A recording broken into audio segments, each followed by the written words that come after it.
Hello, I'm Sam, and this is Pilgrim Pit Stop. It's a podcast about following Jesus through life's highs and lows. And there's a new episode every other Friday.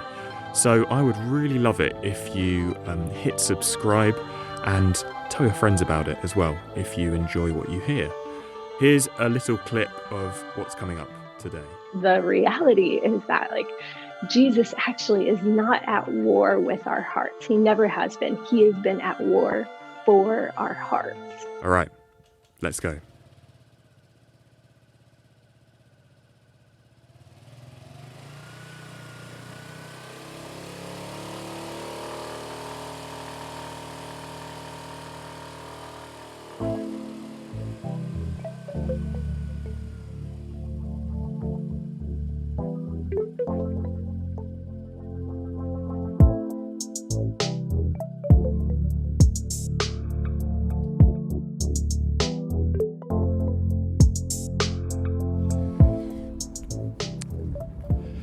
Hello, welcome back to Pilgrim Pit Stop. You're about to hear a conversation that I recorded on February the 11th, 2021. Just a heads up, there is discussion in this conversation of suicide. So just want to flag that up at the start of the episode. But without further ado, here is that conversation with Ashley Anderson.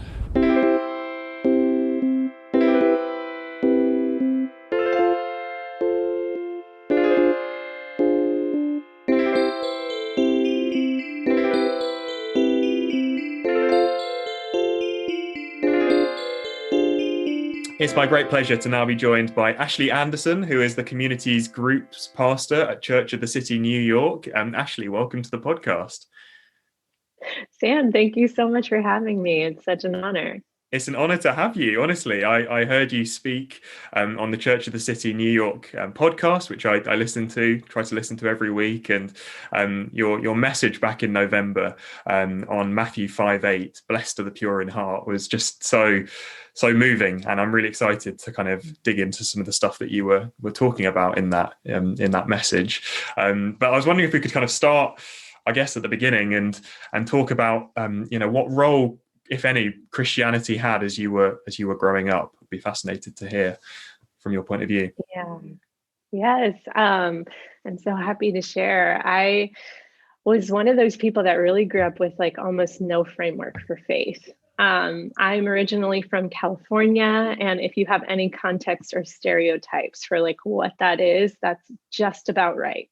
My parents were very liberal, very hippie, very my dad just was he is such a brilliant man and such a strong atheist, at least in my childhood, and had a real distrust for any type of organized power, particularly organized religion. And so I just kind of was a California kid in that way. So between my parents, my mom was probably a little bit more open to faith.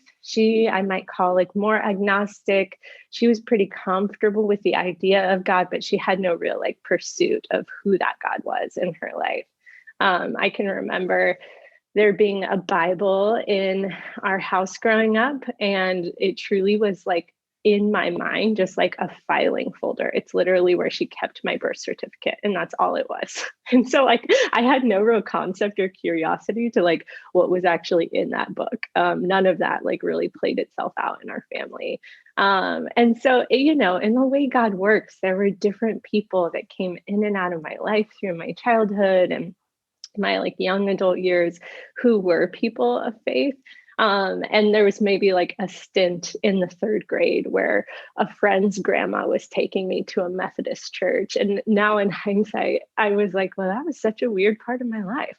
So the way that God kind of wove some narratives into my life, they gave me some idea of what faith could be was obviously his faithfulness. But it was always a little bit more far away. So in my family, in my home, spirituality just really wasn't something we ever discussed or practiced. It wasn't until later in life, until pretty much the end of college, that I really found faith and found God, and that kind of shook up my whole world. Yeah, absolutely. Well, there's a line in your sermon that really sort of stood out to me, and I wrote it down, which I just it was such a kind of powerful line, which was so this is sort of fast forwarding in your story now, but I'd been an adult for all of 3 months, and I'd already burned my life to the ground. So what kind of led you to that point, and what had happened in the interim years to kind of make you feel that way? Yeah, I had a pretty complicated childhood. And so I think, like many people in life, I had set like my 18th birthday and graduating high school and going to college as this threshold of Hmm. like, if I can cross it, then I will have made it. Then everything will be fine. Then everything will play out like as I want it to. And that's not the way it played out. And so I graduated high school. I moved to Southern California for college and just had like all of these like hopes and ideas of what that time would be like. And I just like slowly but surely hit a roadblock in every single area of my life. And so in my sermon, I talked about some of those like really harsh reality checks of I was arrested for driving while under the influence while I was 18. And in America, 18 is actually not even the legal drinking age. And so that's like a pretty severe crime to have committed. I had flunked my whole first semester of my freshman year. I'd been caught shoplifting. I had like basically every single area of my life where I thought there could be kind of a new chapter. I had ripped it apart. Mm. Um, and so it was like a real low. Like I think that I had hit different lows in my life that I thought this could be rock bottom. But that was like really it. It was like further than I thought I would fall. And then tell me about the kind of the weeks leading up to Christmas of your freshman year, which I think was a very significant time for you. Yeah, so that's kind of when a lot of that played out. Um, And I don't know if it was like the imminence of the holidays around the corner or like the turning of a new year or just the reality of like, I had stumbled in so many ways, but it became this real reckoning in my spirit of like, do I want to keep doing this Mm. actually? Like, can I make good of this? Can I turn this around? And I think my like resounding response from my heart was like, no, I don't think so. And so in those weeks, I had started actually like planning and had made a decision to end my life. Um, and it felt so like natural at the time. It felt like very logical. It wasn't even that like emotional after I had like, thought through all of the reasons why. And so I had just kind of debated like, okay, do I do this before Christmas or after Christmas? If it's like before Christmas, it will ruin everybody's holiday. If it's after Christmas, people will buy me things and I will have never used them. And so it was like really down to trying to find the polite time to end my life, which, Mm. now sounds so wild. But yeah, that's kind of where those weeks had led me. I had just gotten to the end of the road and made a real decision of like, I think this is the only way out. And then I think during that time, was it that someone took you to church? Can you tell us a little bit about that kind of that moment and what that felt like in the moment, and maybe your reflections on it now, looking back kind of in retrospect, what that actually meant that time.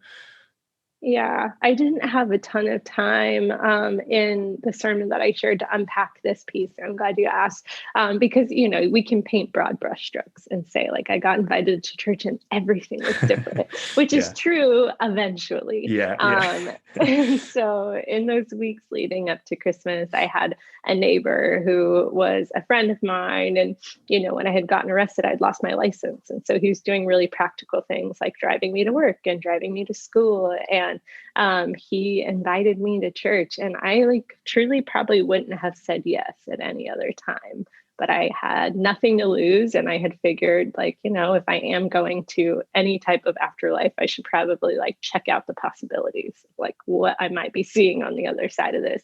And so I went one Sunday, like not thinking much of it. And then really week to week, it wasn't like, am I going to give my whole life to this or not? It was really just like, can I come back one more Sunday? I guess so. And so I did that for a long time. I'm actually pretty skeptical as a person generally, the inheritance of my father. And I'm pretty stubborn. And so I went to church just about every Sunday for 2 years before I decided intellectually of like, I thought I could prove this wrong, but I actually can't. This feels like the truest thing I've ever heard. And so that was the moment where I was like, I think Jesus really is who he says he is. So it changed my mind. But honestly, that didn't even like change my heart right away. So it literally took another 2 years where I was just kind of living half in, half out before I was really sure that like, not only is Jesus who he says he is, but he's actually worth me like living for. He's worth me giving my whole life to. He's worth me like actually changing my life. And so it was actually January 2nd of 2011. A big part of that transformation for me was getting sober. And so I decided that day that I would stop drinking for a year, which seemed like unreasonable to all of my friends, to all of my community. And it was so hard in the beginning. I actually like would have dreams that I forgot or I accidentally drank or somebody gave me something and it was alcohol and I didn't know. I would like wake up sweating and shaking. And I didn't know I like really, really had a problem until I really, really tried to stop. And I got through the end of that year by God's grace. And at the end of that year, decided it was for life. And so this past January 2nd, I actually celebrated 10 years of sobriety. Congratulations. Thank you. And 10 years of like really walking with God. Yeah. And in those 10 years, what have you learned about discipleship to Jesus? What does that look like on a practical level for you? I would say like what was funny is I really am kind of an all in or all out person. And so literally January of 2011, I just like did everything I could think to do with my body. Like everything I could sign up for, I did. So I started going to a small group. I signed up for a missions trip. I really started like sitting at the front row of church. I, was working out my sobriety. I just like did all the things I could think to do. And really that changed a lot in my life, because I started meeting Christian friends in my small group. All of a sudden I'm on the mission field and I have to like believe that this is true, not just for me, but for somebody else, and like actually share the gospel and have encounters where I really rely on God. And so I don't know that would be my like recommended discipleship path of just do all those things.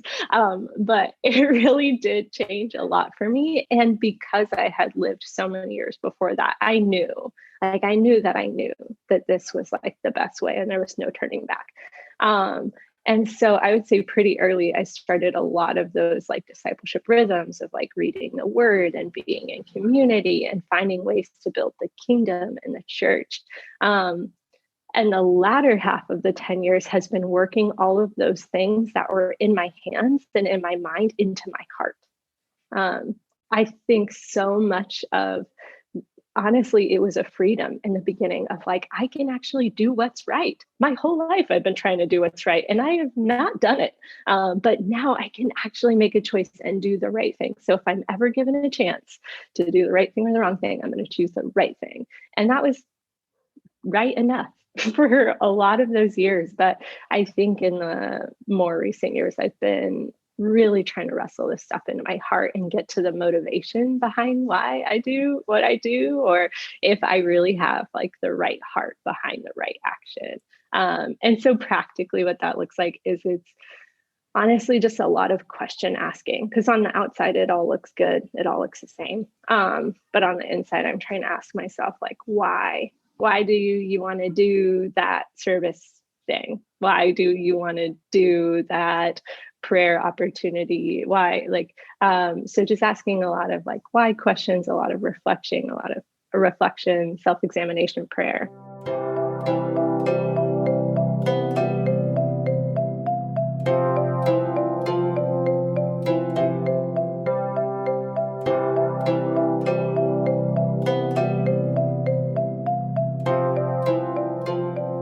Yeah, you talk a lot about the heart and kind of purity of heart, and I guess the key text is Matthew 5:8. Blessed are the pure in heart, for they will see God.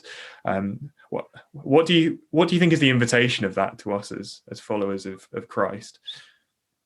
Yeah, it's like an invitation to love God. And I don't know that I've like really understood that for most of my Christian life. Um, I think in my imagination, it almost seems like I envision like a person and his dog, like a master and his dog of like, if you do this trick, then you get this treat. If you're pure in heart, then you will see God. It's kind of this like sacrifice and reward in my mind. But I think the reality that I'm awakening to is like, that's not it at all. That it's like God who's saying, like, do you want to see me? Amazing. I want you to see me, but your eyes aren't strong enough. So here, let me give you these glasses. Let me give you these lenses by which you can actually see me through. And so I think that's the journey of the invitation, is figuring out like, how do we actually behold the God who is always around us, behold the God who is always there, the God who is always near, but what are the right lenses by which we can actually see him? And what more beautiful an invitation? Like, there are very few things that are worth more than like being able to actually see God. What do you think are some of the things that kind of prevent us maybe from fully embracing that invitation and the glory of that invitation? Yes, I think maybe similar to what I felt in the beginning of my faith walk is we have this false dichotomy of there's right and there's wrong. And so I think that most of us are trying to do that. We're trying to do what's right and avoid what's wrong. But I think the real challenges are there actually are many more pitfalls on the path to purity, on the path to righteousness that are kind of catching us off guard. So we can do what's right, but we can actually still fall into so many of these pitfalls along the way. Let me just highlight three that I think are like three of the biggest stumbling blocks that we can fall into on the path to purity. The first is that we can actually want the right thing, but for the wrong reasons. So similar to, most of my Christian life, you get on the outside, have it all together, on the outside, be doing the right things, but for the absolute wrong reason. So you can be on the street serving the homeless. You can be handing out brochures at church. You can be like the first one down to the altar at the end of a worship service, but that can be happening for all the wrong reasons. And at its best, what that is it's just behavior modification. It's saying like, I know the right thing to do. And so whatever is in my heart, whatever I want, I'm just going to disregard that and do just the right thing to do. Which, in some ways is the beginning stages of trying to purify our hearts, but we can't operate out of that for our whole Christian lives. So at its best, it's behavior modification. At its worst, it's hypocrisy. It's, you know, um, doing all the right things that are visible, but having a secret interior life that's less visible and less pure. And so that's the first trap, is like, we want to do the right things, but for the wrong reason. Another trap that I think we can fall into is that we can just pretend like we actually have no desire. So Soren Kierkegaard, he kind of frames purity of heart, I think, better than anybody else. He says purity of heart is to will one thing. It's just to will God and his goodness. And so I would say, like, so many of us just pretend like we will nothing. And we think that's purity, just to repress all of our wills and our desires. So we experience thoughts and temptations that we can't even admit to ourselves, yet alone others. And instead of addressing those things head on, we try to deal with in the dark what can truly only be overcome in the light. And so we're not inviting in the right amount of accountability or support to really like tackle these things and wrestle them to the ground. So I would say the second trap is we just pretend that we will nothing. That's just repression. The third thing is that we can will the right thing among many things. So if purity of heart is to will one thing, I think so many of us feel secure as long as one of the things we will is the right thing. But we still have so many competing intentions and desires, and truly that's idolatry. Like, we want to see God's kingdom come, but we don't only want to see God's kingdom come. We also want a nice apartment. We want our kids to go to a great school. We want that promotion at work. We want more visibility, on whatever like sphere of influence we have. We want the right thing, but we want it among many things. And That's not what Jesus is asking for. He's not asking to be the first on our list of many priorities. He's literally asking to be the center of every priority we have. And I think so many of us settle for just short of that. We're so happy to put God first. We feel so proud of putting God first. But like, really, he doesn't want to be first. He wants to be central. That's a great framework. That's really, really helpful. And I think when a lot of people hear this word purity, they'll kind of alarm bells will go off in their minds, because they'll be thinking of things like, the purity culture movement from the 1990s and 2000s. And, a lot of that has caused a huge amount of damage actually to a lot of different people for a number of reasons. How does this differ, what we're talking about now, to all of that stuff, in your opinion? Yeah. I mean, I didn't grow up in the church, and so I came to context on a lot of this later in life, but I have friends that are still dealing with the fallout of, middle school purity talks that told them that they were like a tissue that once it's used is to be thrown away, or they were like a lollipop that, once somebody licks it, nobody really wants to lick it again, or they were like a piece of tape that if you stuck it to too many things, it actually lost its stickiness, that it couldn't be used anymore. And I think that that's resonant around culture around the world. There's a woman, her name is Linda K. Klein, and she wrote a book called Pure. It's an interesting read. I don't know that she would still call herself a Christian. I think that this was a big part of her reckoning with her spirituality, and unfortunately, pushed her away from the church. But some of the things she has to say are really telling. She had said that she reconnected with some of her middle school, youth group friends in their adulthood, and that so many of them were actually dealing with physical symptoms that mimicked PTSD. They had cold sweats, they had nightmares, they had anxiety. And she had said, we are dealing with the side effects of men who had gone to war. And her conclusion is that, actually, we have gone to war. We've gone to war with ourselves, with our hearts, with our bodies, all in the name of God. That just breaks my heart, because that's not it, right? We can't imagine that this is the abundant life that God is calling us to. And we can't imagine this is something that Jesus would call blessed. That doesn't sound very blessed. And so that really does beg the question of then what was Jesus talking about? Why is it blessed to be impure in heart? Because that doesn't sound very blessed. And I think the reality is that Jesus actually is not at war with our hearts. He never has been. He has been at war for our hearts. And the cross is proof that there is literally nothing that he wouldn't sacrifice, nothing he wouldn't endure, nothing he wouldn't give up to win our hearts. That this isn't a story of repression or denial of our desires. Really, this story isn't about us at all. It's a story of a good God on a relentless pursuit of the people he loves. There's nothing that he wouldn't do to win our whole hearts. And so it really is, it's God sees us in bondage and he wants liberation. God sees us in sin and he wants freedom. And he will not hold back in trying to bring us into the light, into freedom, into liberation. And that can feel really messy and it can feel really painful. But I think if we get that piece right, if it's not just about I'm bad, I have to be at war with my own badness, but rather it's Jesus is actually at war in the world to bring all of his people home.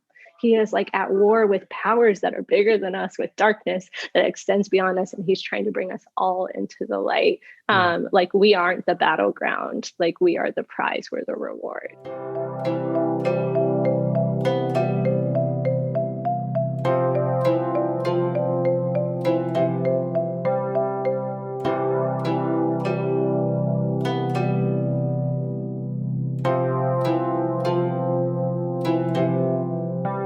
So it's almost like we've been telling ourselves the wrong story. There's a better story, which is the truth of the gospel.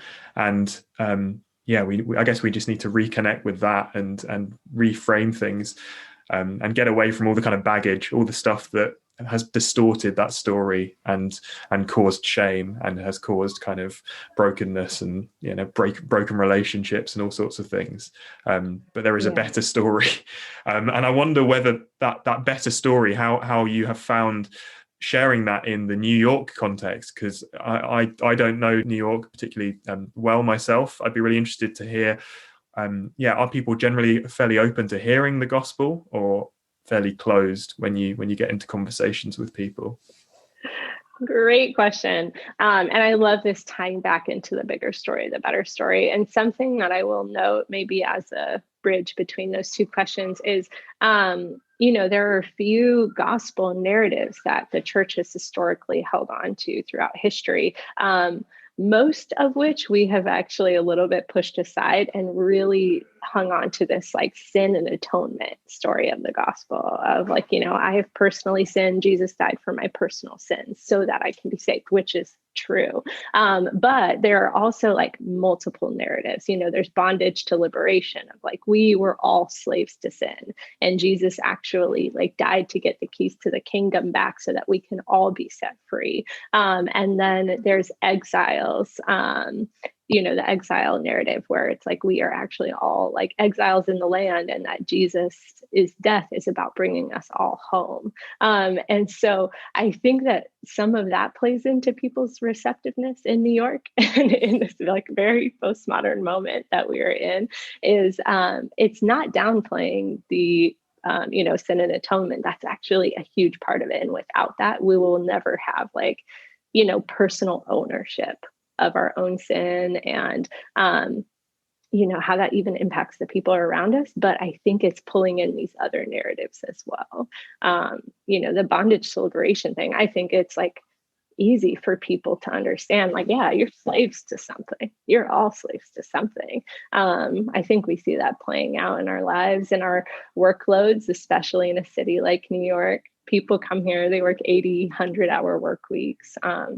They get that. They get that they are like slaves to something, slaves to Goldman Sachs, slaves to Wall Street, slaves to Broadway, whatever it is. And so I think that there is an opening and a little bit of an awakening, especially in the pandemic, to the good news. I will say generally, like New Yorkers, like the answer is no, like they don't want anything from you. They're a little bit hard. They're a little bit like heads down. They really are here just like grinding it out for their careers and don't really have a ton of capacity for anything else. But, the world came to a screeching halt last March. And I think it's really shaken stuff up for people. People are asking more questions. People are, in the same way, I think they're re-examining, every part of their lives. They're re-examining their spiritual lives.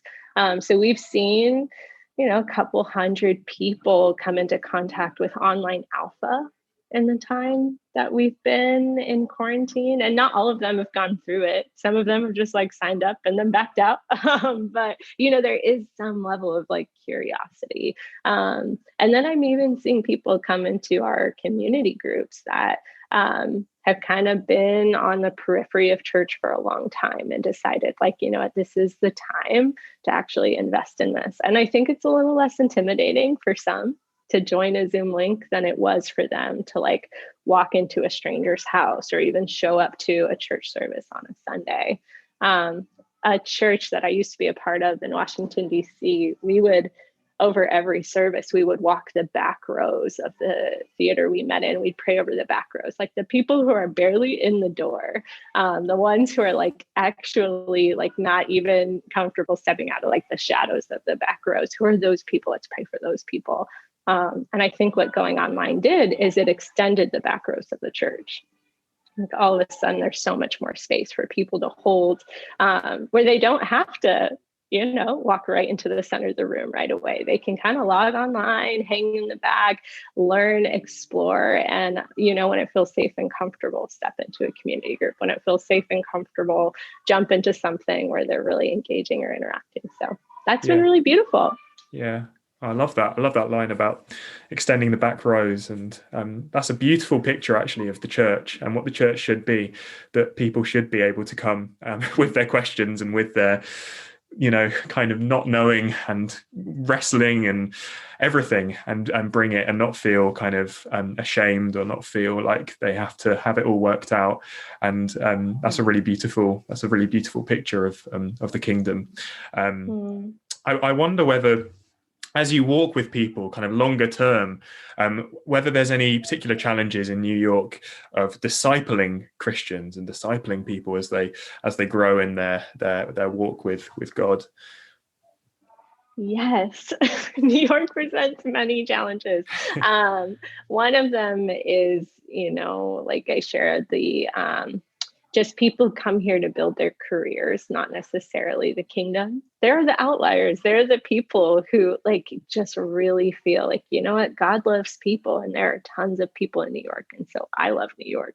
And this is where I'm doing ministry. But most people come here for 80-hour work weeks. And so it is really hard to figure out, in the margins of a person's life, how do we help them grow spiritually? How do we sustain in the like tiny margins, the 80 hours? And another thing is that it's a really transient place. And so we have people for 6 months, a year, 2 years max sometimes. And so it's really like, how do you walk with somebody well for that amount of time so that we can send them out? And I think that's our spirit of like, we could be a church that focuses on it's a churn and we're always turning over and there's always new people, or we could be a church that really focuses on like, we are a mission sending organization. We can build people up and send them out around the world. So how do we equip them in that time? Is the question of the hour. Absolutely. And what does your role as community groups pastor, what does that involve on a day-to-day basis? It can be different. Any given day of the week, that's kind of ministry, as I've learned. But we have a network of groups that are still gathering digitally around Manhattan and in the boroughs of New York City. Actually, they're growing more and more diverse now that we're online. We're reaching neighborhoods that we really couldn't reach in person. Which has been so powerful. So they gather weekly and they're really there to just care for one another, to like show up for one another in loss and in celebration, to grow with each other into the image of Jesus, and to take care of our city when our city needs us most. And so I pastor those people, and it can look like any, variation from like resourcing them, training them, checking in on them, providing mental health resources, like all the things that come up as you walk with people through a time like this. I've got 2 final questions for you, Ashley. One is, what do you have any sort of passages from the Bible, passages from Scripture that you find yourself just returning to time and time again? I'm especially interested maybe when the going gets tough. This is a podcast about following Jesus through life's highs and lows, and I'd be really interested if there's any passages that you find yourself returning to in those difficult seasons of life. And then my second question is, what was the last thing you read, watched, or listened that changed your life? Big question. Just small questions on this podcast. Small question, but so good.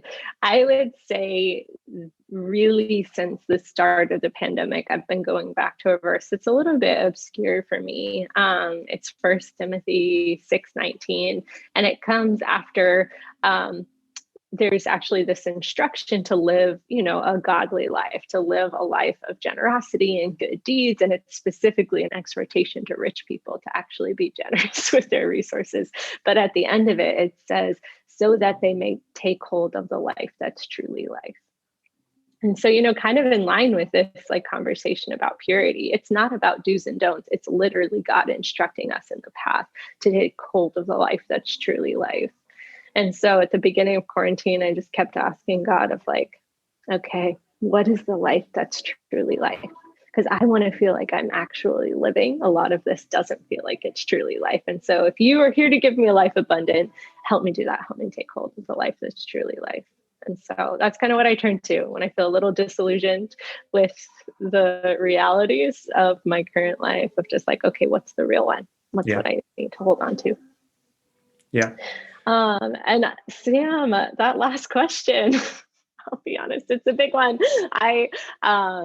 It's a big one. I could wrestle with this to get the exact right answer, but I will have to say, I mean, you might have been watching, there's been like a lot of unrest in the United States this year for a lot of reasons, but we are like right in the thick of a racial reckoning of just the amount of injustice in our nation's history, in our nation's present, in our nation's DNA, and really in our own hearts. And so I've been walking with some people since the summer through a couple of curriculums just to do a little bit more hard examination of our own biases, our own prejudices, and like how we perpetuate systemic injustice. Like, so, you know, systems were built by people and we're people. And so we're trying to work through some of that. Most recently, we've been using Latasha Morrison's Be the Bridge framework. And so I would say reading through, she has a book, but she also has like a manual for becoming a bridge builder step by step. And so I'd say that's the last thing I read that like really changed my life, you know, because it changed my heart. And I hope that it changes my future. Awesome. Well, Ashley, thank you so much. Really appreciate your time and just amazing to hear from you. Thank you so much for having me, Sam.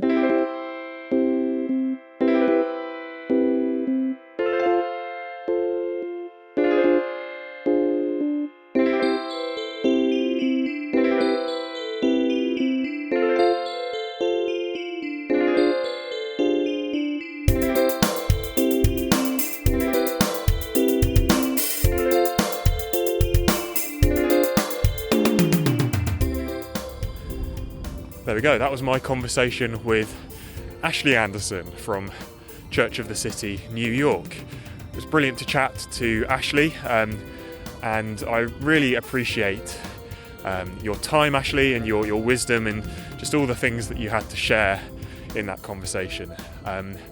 Bless you. Thank you. Many thanks as well to Johnny Davies for creating the theme music to this podcast, and to Thomas Thorogood for creating the jingles. As always, I really appreciate you listening to this podcast. It's a real blessing to do it, and I'm thankful that you continue to listen. I don't take that lightly, so really appreciate you. If you have appreciated this conversation, this interview, this episode today, please do share it with a friend or a family member who you think might appreciate it as well. If you want to support the podcast further, you can click the link in the description and you can buy me a coffee, and that's just a fun way of showing your support for this podcast. Until I speak to you again in 2 weeks' time, I hope you have a really good fortnight.